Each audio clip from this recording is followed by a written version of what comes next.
28. rujna 1905. godine rođen je veliki njemački boksač Max Schmeling.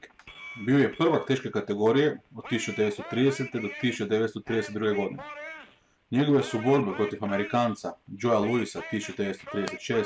i 1938. godine ušle u povijest tog sporta na svjetskoj razini zbog međunarodnog radijskog prijenosa i, kao što vidite, zbog prisutnosti filmskih kamera.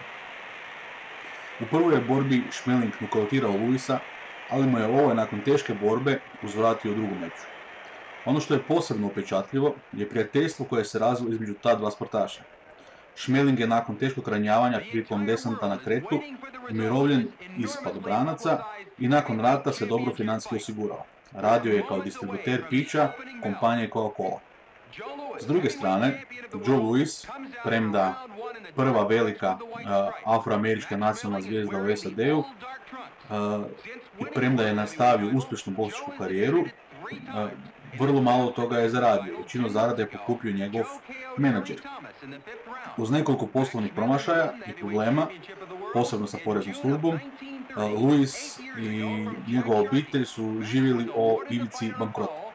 Schmeling mu je financijski pomagao do kraja svog života, odnosno do kraja života Joea Louisa. Čak mu je 1981. godine platio sprovod. Još nekoliko zanimljivosti u Schmelingu. Više puta je odbio ući u nacističku stranku i nakon njegove smrti je otkriveno da je tijekom Drugog svjetskog rata u razdoblju holokausta riskirao svoj život kako bi spasio dvoje djece tijekom progona u Berlinu. Schmeling je umro 2. veljače 2005. godine.